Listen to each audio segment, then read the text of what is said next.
सीता वही पार्वती। अब पार्वती राजा हिमांचल की लड़की पार्वती है। तुम्हें कहा बा कि पार्वती राजा हिमांचल की लड़की और शंकर जी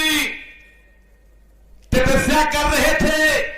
यही पार्वती लड़की जंगल में तपस्या कर रही थी। अब यही जेठ की दोपहरिया में धुनी रमा के चारों कई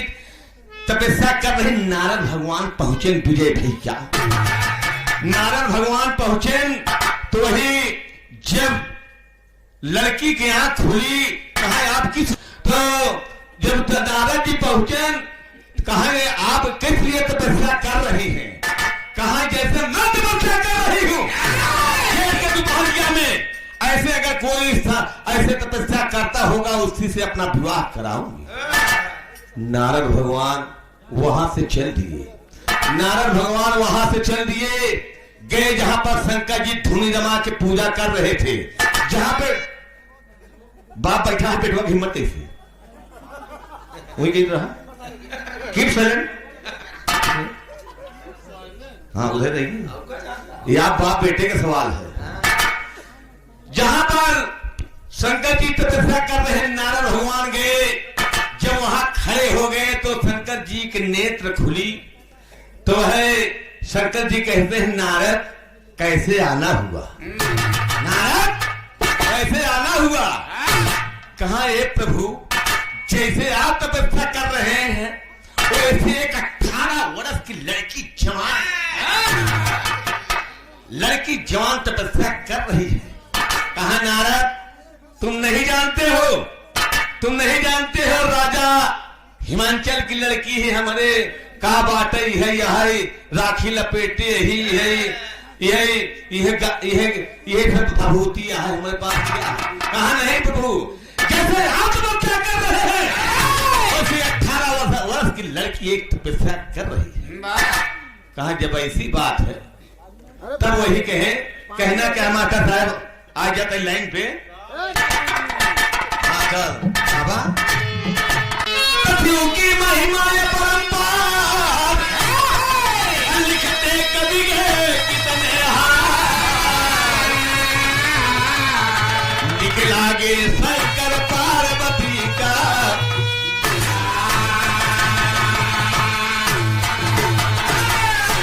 बैठा तो वही तू की महिमा या परंपार लिखते कब ये कितने हार निकला गए शंकर पार्वती का। जब समझ लेहन का 18 वर्ष के लड़की यार शंकर जी का आसन डोले गया। शंकर जी का आसन तुम्हें कहा का मास्टर साहब तेरी के भाव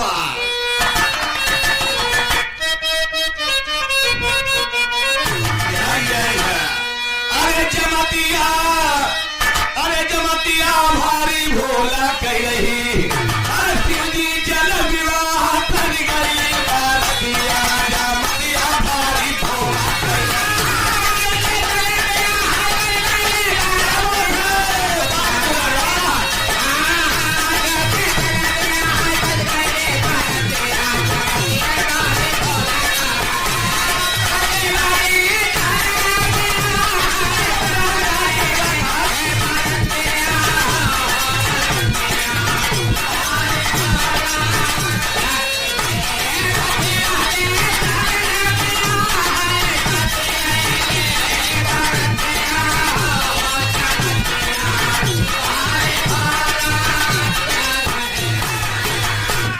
जमतिया भारी भोला रही शिव जी चले विवाह सज गई बरतिया जमतिया भारी। हमारे तोहरे रिश्तेदार आवा थी तो दुल्हा के सजावा जानता परातिन नहावा थी लाइट पैसा अय्या चावल लगावा थे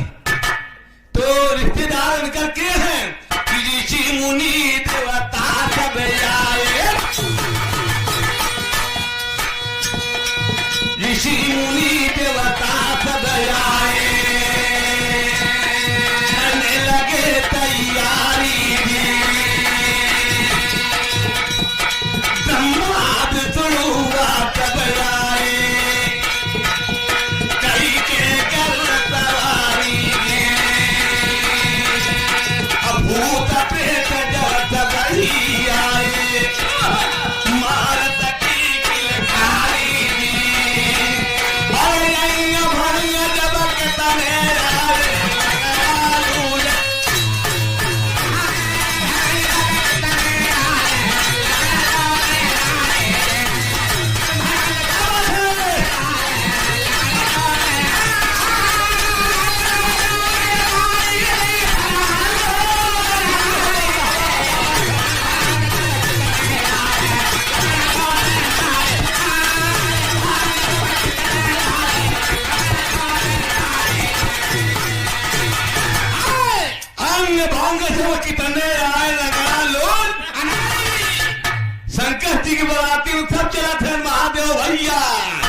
सोना सुहानी बोरारी से गावा कर हिंगा से करेगा। बड़ी अच्छी लड़की हो, उसकी बात नहीं मानो हम तो का मुला दूसरे के गाना न गावा कर रहे हैं। हम सब माटी से गीत निकाल ले, तर्ज निकाल ले, और धोबी गीत निकाल ले, बंजारा गीत निकाल ले, दूसरे के नहीं चाटी। मैं फतरासी बात ये सब न कहा करा। चैनल चलता है आप लोग के नेट में, तो यही मैंने कहा बात तब अंधा कोई चले पकड़ के जय जयकार मनावाई ना, जय जयकार मनावाई ना, जय जयकार अरे जय जयकार मनावाई देखा तू रतिया मैया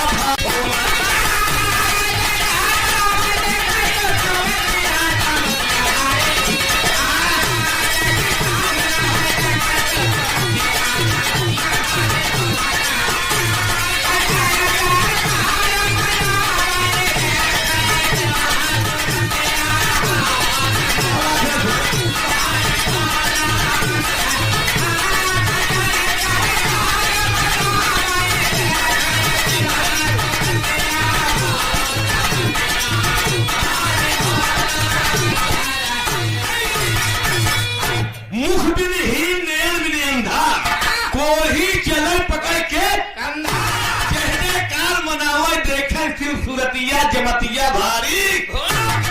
अब दुल्हा सजावा जाते राजा हिमाचल किए जाए बोले कहना है कि दुल्हा सजाने लगे लोग,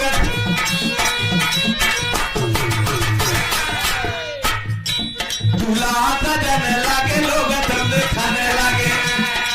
और कभी बीड़ी खाने लगे शिवाजी के आगे का कोहे मृगे छाला गाले कोहे मृगे छाला गाले पीछे काने गोजर पिठू काने फटा गता भूगंग का हाथे तीरे फूल जो है डमरूती मगर, हाथे तीरे फूल जो है डमरूती मगर, माथा जो है चंद्रमा जटा में रहे,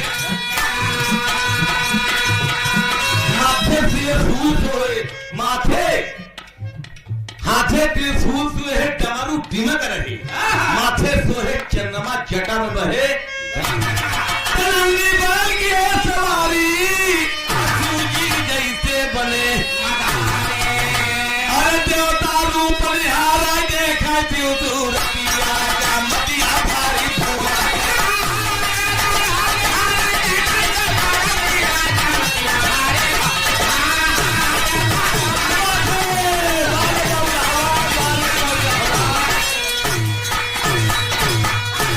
शंकर जी पार्वती की कथा सुनावत रहे नहीं नहीं सोई गे सुबह सुबह सुनत रहा जब आँख खुले पूरा सुबह सुन सोहा सोना न सुहानी जी सोए न चाहे स्टेट पे बाबू साहब के कहना क्या है कि जब नंदी बैल की है सवारी शिव जी जैसे बने मदारी। एक चीज और देखा मलमसुआ में हो,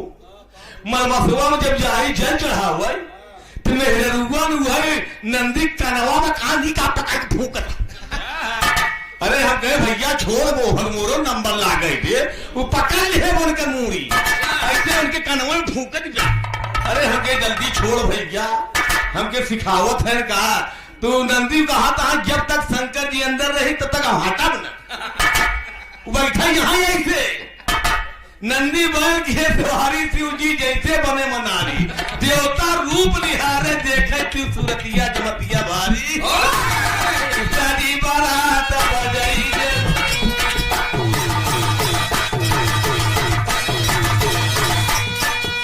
सारी बारात बजाई जाऊंगा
ने आपन तान मिलावत गदहा भी ललकार चली। जब वहां जैसे द्वार पूजा लिचकार आवा था, इधर से तिलवानी कहाँ लेके जाते हैं, इधर से गए शंकर जी की बराती तिलवानी लेके नवनिया खड़ी रही मुड़े पर लेके हुए गगरा गगरा गगरा हंडा गगरा एक पे हंडा रहा जो गगरा ऐसा लेके खड़ी रहा है। तो कहा है ए माई बेटौना, कहा ए माई राजा महाराजा का बारात आवा था, जब देखे आई कहा जा बेटवा गा, जब लगेगा वहां दूरी से जब वह शेर हो रहा, जब शेर हो गया ना वही नौनिया बेटौना एक दूर भागा हुआ। ए माई, अरे कच्चा खा यही माई जोन जोन जानवर आवत है हुआ, सांपे का हाथ सांपे का मऊर, और देखा ही दुल्हवा राखी साखी लपेटे माई, अरे माई वही कैसा जो है पंडित के ऊपर फेंक बैठ भाई, पंडित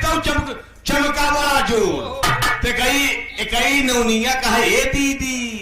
काहे भागी जात हो, कोनो देवी देवता आवत है, यही पे खितर लग जात है, कौन जान रहा, देसी एकदम देसी। हाँ एकदम देसी। अब कृष्ण जी और राधा में प्यार होता, कृष्ण जी राधा में प्यार होता, वह कहना का बाबू कि मथुरा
भगवान राम जाते हैं सीता जी से बियाह करे के लिए, भगवान राम सीता जी से बियाह करे जाते हैं, मालिन बैठी रही, मलिनिया भगवान राम से कहा था क्या कहा था मास्टर साहेब, कहना है कि तोहके या चाहे बबुआ खैरत पारी की, तोहे माधैया भोली पालगी।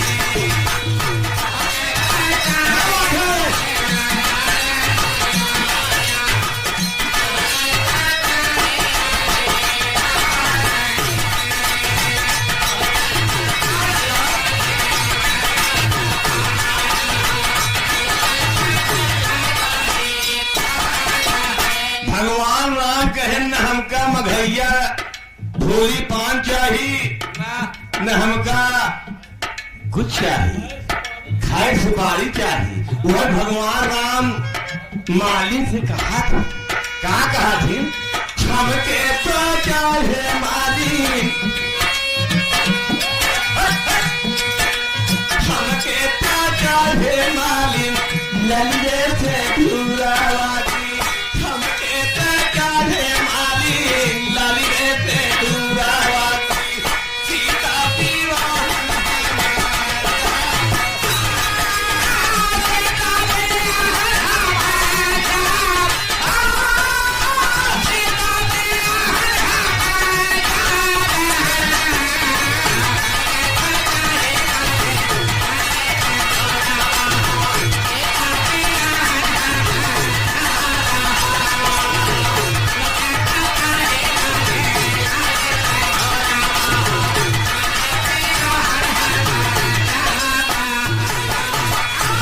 सीता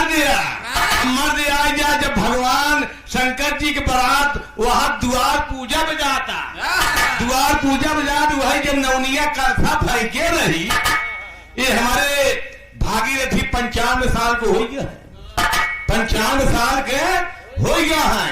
जब अपने यहाँ के अमिताभ बच्चन इलाहाबाद के रहने वाले बंबई में सारे कलाकार इकट्ठा हुए वहां विजयलाल बाड़ागढ़ भोपाल में, वहां पे विजयलाल, मन्नालाल, हीरालाल और हमें डायरेक्टर रहे अमिताभ बच्चन, ये लोग सदरी पहन ऐसे बैठा रहा, ऐसे बैठा रहा, ऐसे बैठा रहा। तो सुना, ऐसे बैठा रहे तो आए अमिताभ बच्चन, दादा क्या करते हो? राम कैलाश से कहा, दादा क्या करते हो? कहा जो तू करत वो तो करी थी, कहा जो तू करत है वो तो महू करी थी।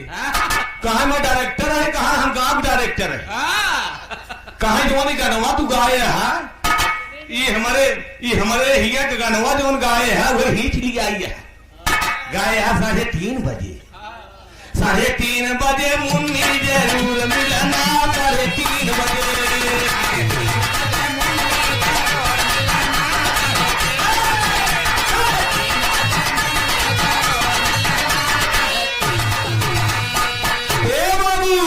एक लड़का रहा गांव गवा, एक लड़की रही मुन्नी, ओकर नाम रहा। उस साल जब साइकिली से जाए, जब जाए साइकिली से तो कहा 3:30 बजे मुन्नी जरूर मिलना, सुने पाल अपने भाई से बताई दे, कहा आवत सारे के आज हमारे बहनी के नाम सारी है, कहा तो वह अमिताभ बच्चन के कहन कहा तोहरे गाना में तो लगते मार जाता है लाठी से, तो ये गायन राम कैलाश गायन, झुना लैला झुना लैला पुराना पूरी,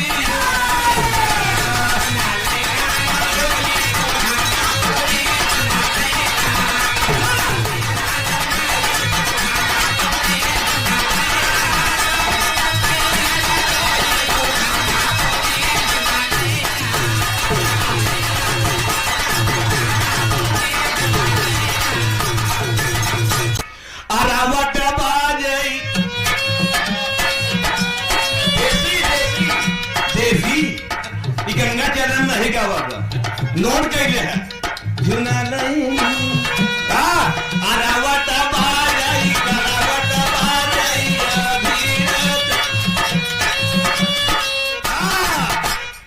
अरावट बाजई, करावट बाजई अधीरात, खेलावत बाजई झुना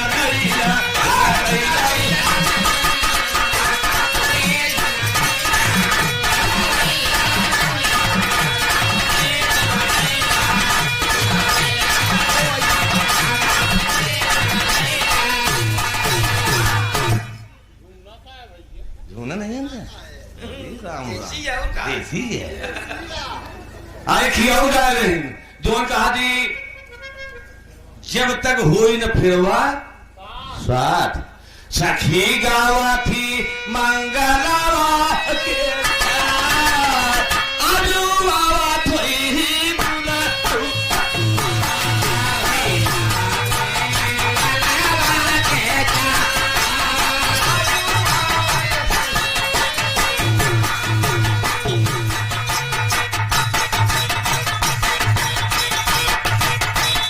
इशारा मिला था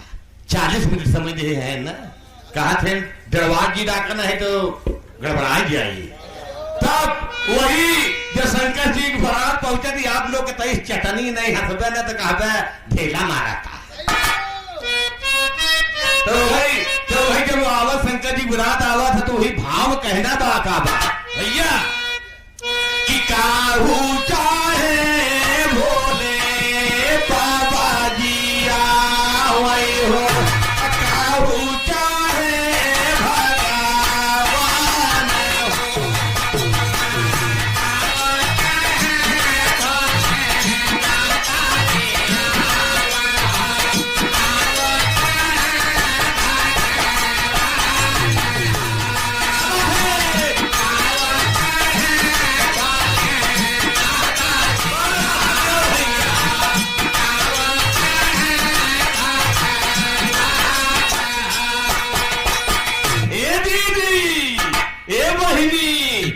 देवता लोग आवता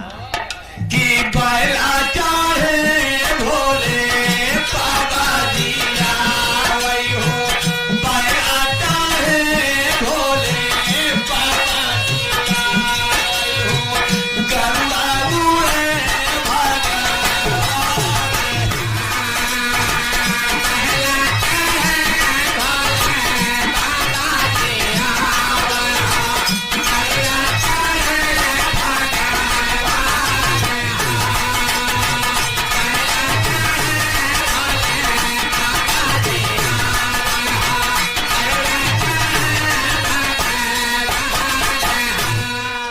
बाबू साहब पहला चढ़े भोले बाबा दिया हुआ गरुड़ चढ़े भगवान हो कि लगल ई बारतिया जावा तारे पे भोला जी के सखिया सब गावन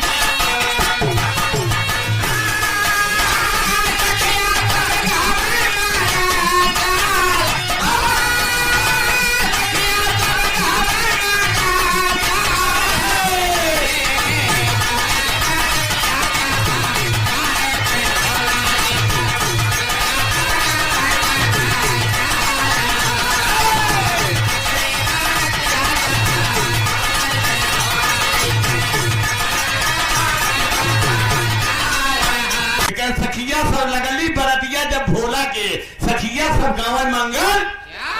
ए भैया पहले के युग में जब औरतें बेलत रही जब बारात आवत रही तो पीढ़ा बेलना उधर असामा के 5-6 बजे दुबरा लग जात रहे और आजकल बराती पीछे खाता है घराती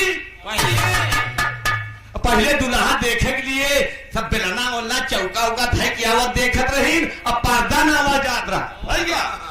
पर्दा न आवाज आत रहा पहले मऊर रहा मऊ रहा एक हाथ है के जब से हो गए गुड़ूरी वही में लायू चबाता है मेरे दुल्हा धन्य हो और जोगिया दुल्हा जहाँ रहा लहरात रहा पूरा पहने रहा अब पैंट बुस्कटी बापा ने दुल्हा दोनों एक बात दुल्हा एक बराबर कहा कि एक मुंह दिखाई करी ये जमाना बदल गया भैया जमाना के बलिहारी पहले पर्दा नामा जात रहा इधर से चावल अक्षत पर और उधर से फूल पर आवाज का एलजी गोली भैया एलजी गोली गिट्टी छर्रा आखी लग जाए दुल्हा को सारा आधार हो गया अच्छा के छाते से मारे चहुरे के छाते से मारे गुजारिया हो गुलान का कारंगा हो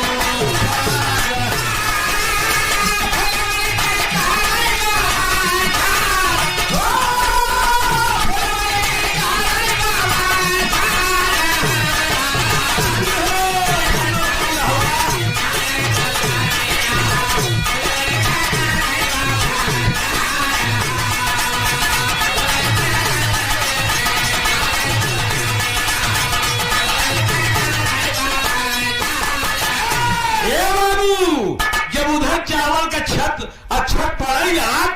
जो शंकर जी सांपे के मऊ और सांपे का हार सापन माला जब पड़ा हुए जब वो चाउर पड़ा हुए फनफना जब फनफना तो सखी लोग मैना के पास पहुंच गई। मैना राजा हिमांचल की औरत हुआ पहुंच गई। तू है कहा था सपवाई के मौरा बांधे सपवाई के मौरा बांधे मुड़वा में दुल्हे सपवाई के गाले बीते हार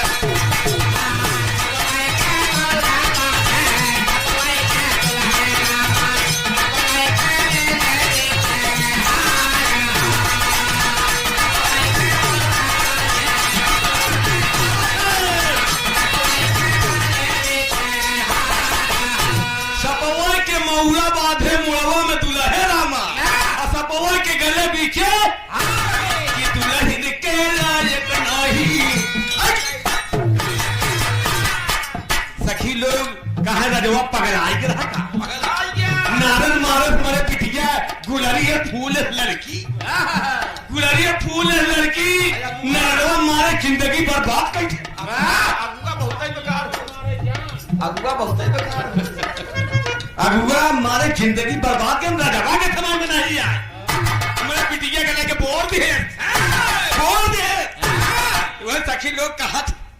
कि दुल्हन के लायक नहीं नीला दुल्हा दुल्हन के लायक नहीं नीला दुल्हा बहिना छोड़ी आता हुआ ये गए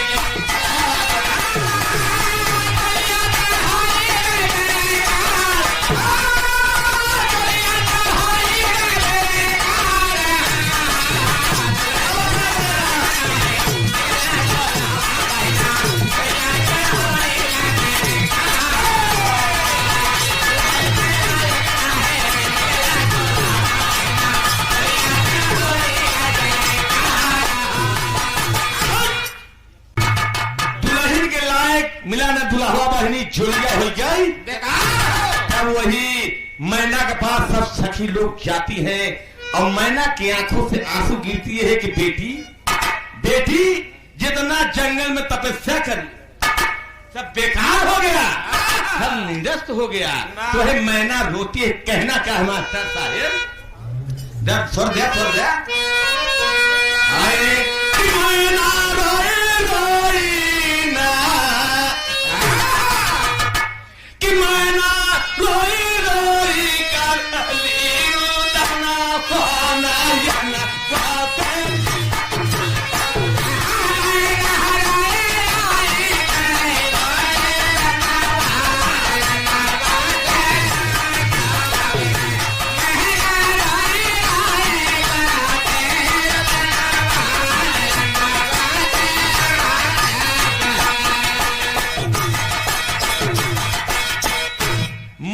रोई रोई करा तरुदनवा नयनवा से आंसू कि बेटी झूठा होएगा कि बेटी झूठा होएगा तो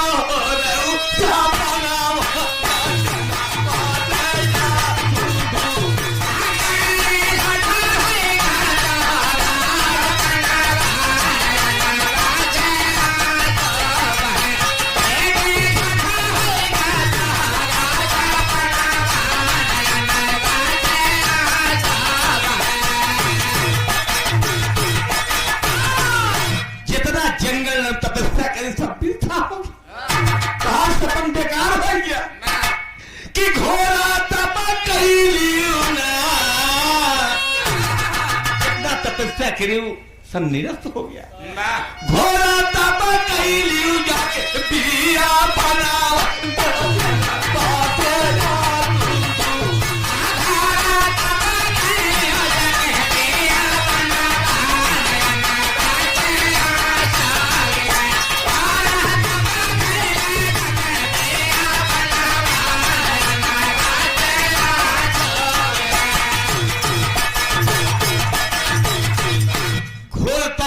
जितना जगन में हो गया कि नारद काटी नहीं लेना, नारद काटी नहीं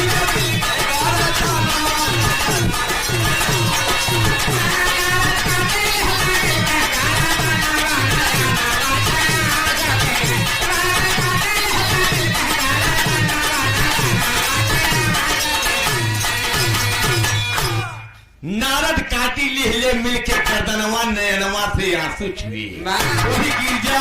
अपने माँ के सामने जाती है जहाँ माँ उसकी रहती है। सखी सहेली जो बता रही मैना रो रो के तड़प रही है, वही गिरजा माँ वही पार्वती अपने माँ के चरण में माथा टेक देती,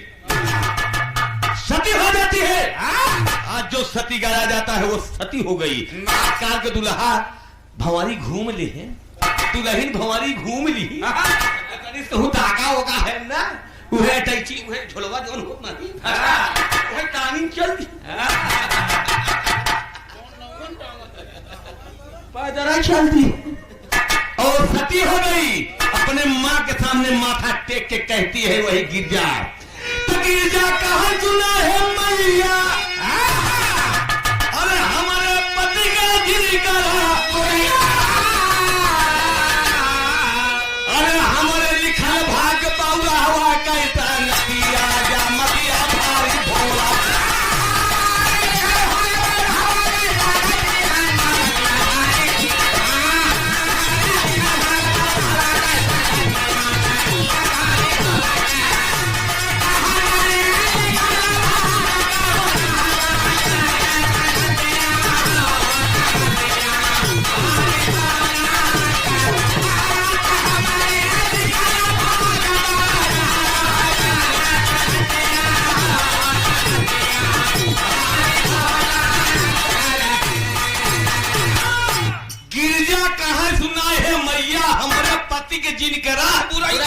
हमारे लिखल भाग बउरा हवा कई संगतिया जमतिया भारी। ए बाबू एक चीज बड़े पॉइंट की बात है मामा जी कि दुनिया में देखत होगा लाई लावा नहीं छूटत पर, नहीं काजू फोहरावा दुल्हन पतो काहे बारे जानता कर खैसियत बा, धान कितना कड़वा जाता बलुइया में कितना कितना होकर ढाई के मार आंखें में ढाई के करोवत, जब फूल आवा था लावा, जब फूल आवा था धान होकर साथ नहीं छोड़। एक मतलब समझा कि जैसे वो शादी हो चाहिए लावा धान के नहीं छोड़ता है, ऐसे झोली को नहीं छोड़ना चाहिए। अब तो बतासा मिलन हुआ डावा के लिए पानी पी जाता है, कहा थे कान के 1 बजे खाना मिली ससुर, अरा जेबा को पानी पियाई हो। अब बाद आई जब ये लावा पड़ने लगे सब आशीर्वाद देते हैं कि जैसे लावा आयकर धान छोड़त नहीं वैसे दोनों प्राणी के जोड़ा न छूटे, यही बड़े लावा पड़छा जा नहीं काजू किशमिश बड़े बड़े जो 10-20 लाख शादी होती है का होगा लेव शर्मा है काजू किशमिश मुला लावा जरूर चलाता। अब 2 महीना बाद इकरगोंगम तो सब भूल गए हैं ना, यही दिसंबर से शुरू हो गया वाला बा। फिर बाबू साहब ही मेरे कहा कि शादी हो तो ढोल दुर्गावाद देवता पुष्प रहे के भवानी घूमा लाई गई जौघटिया जा मटिया भारी भोला।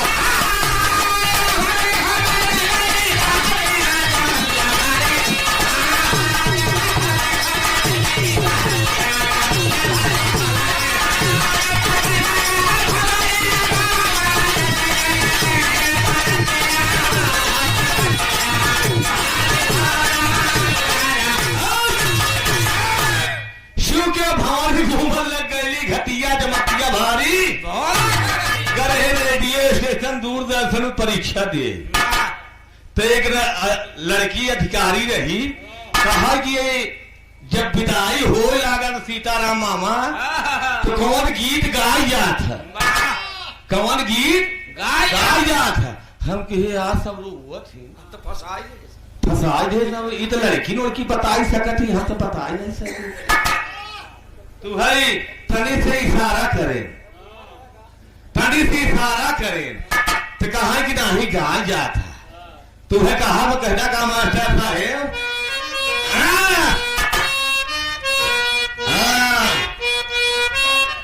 ये है रह गया जानते लाल जी झटका कोई बात हो अब नहीं के बाबा माई जी का पाली चिरैया चिरैया बारी सुंदर आजा चिरैया छोड़ई जाऊबा तेरा छोड़ता मोहिया गाई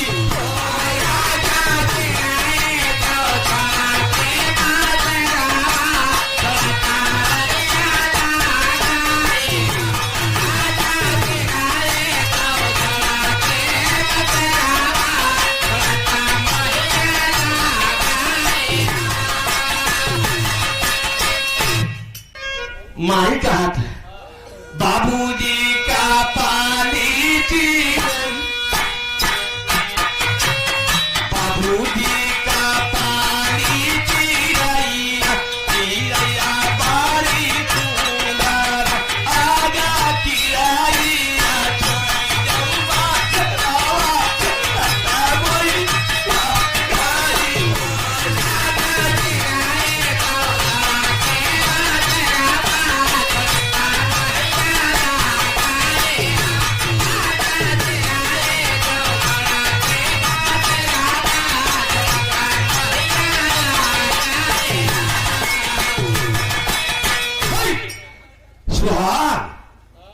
सुहाग रात की ए भैया सुहाग रात की सुहागी गाय कैसे की आरा बोलाई मेरिया आरा बोलाई मेरिया उइया बापनिया उठाई गई ना नदिया सुहागा की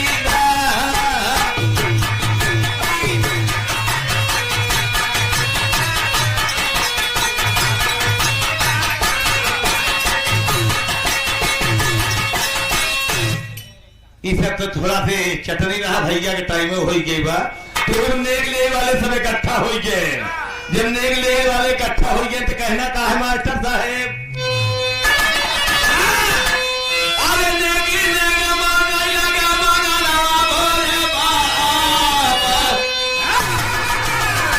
सब इकट्ठा होते हैं सीताराम मामा नेक ले वाले अरे नेकी नेक मांगे लगा मांगा ना भोले बाबा हो सूती का के जाए अपने भावनवा बोले पाहो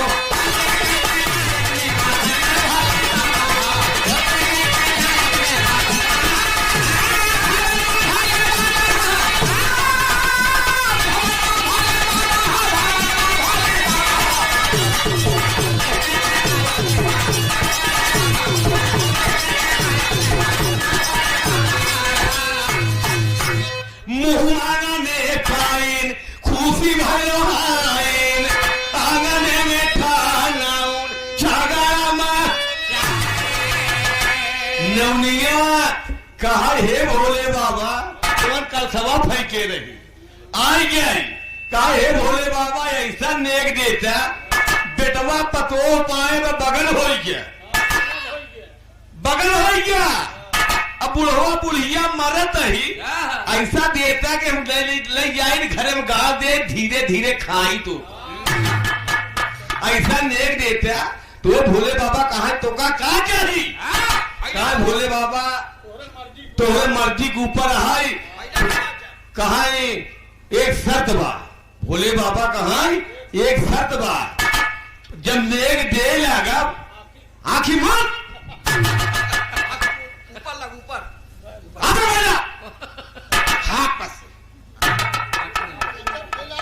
आचा फैलाई है कहाई नेक जब दे न खजुआए न यहर वहार ताके न यहर वहार ताके जहां तो का चरवार हुआ मिल जाही ते रफ्तार बढ़ा दे रफ्तार बढ़ा दे जब वही आचा फैलाए तुहर शंकर जी का करथिन उहा जोन पहले रहे उहा जब आचार्य में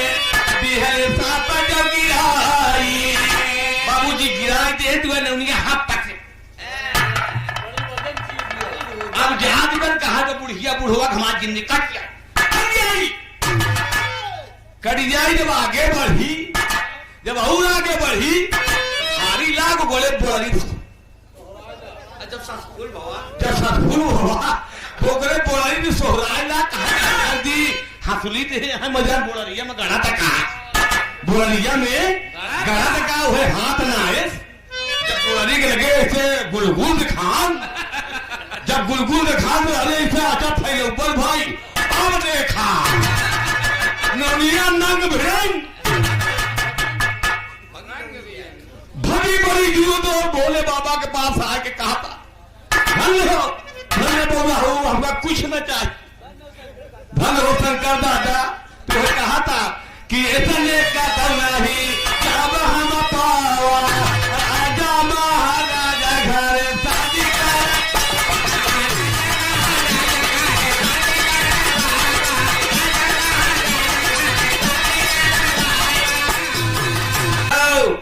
दुल्हा लोग जब जा थी गावे जब दूध बेच ले ही जब एक दो तीन लग जाई तो है गई तो हमसे रेडियो स्टेशन पे पूछे सोना सुहानी कहा तुम फिर खाना भी रहा गाओ, कहा तुम खाना भी रहा गाओ यार खड़ा केका कहा थी यार खड़ा बेड़ कहा आता है तो कभी इशारा करे, कभी इशारा करे नहीं है जो दुल्हा लोग गावा थे कहा गावा थी अरे राम जी के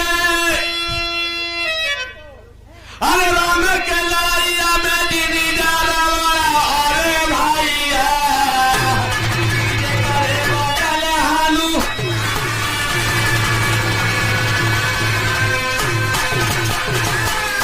सोनवा का लंका का राजा हो जाई रे भैया बिना खबरी रे बिना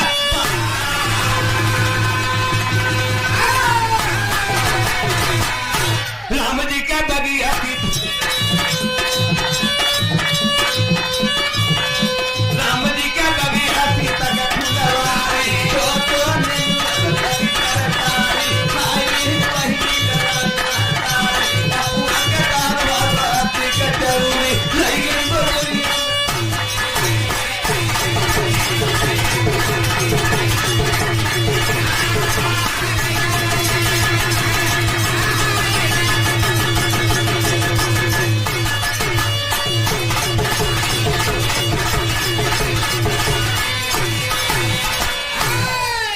बहुत मसाला है, मसाला कुछ बचा रहा है दे हाँ ऐसा एक कथा नहीं जब हम पावा राजा महाराजा घरे शादी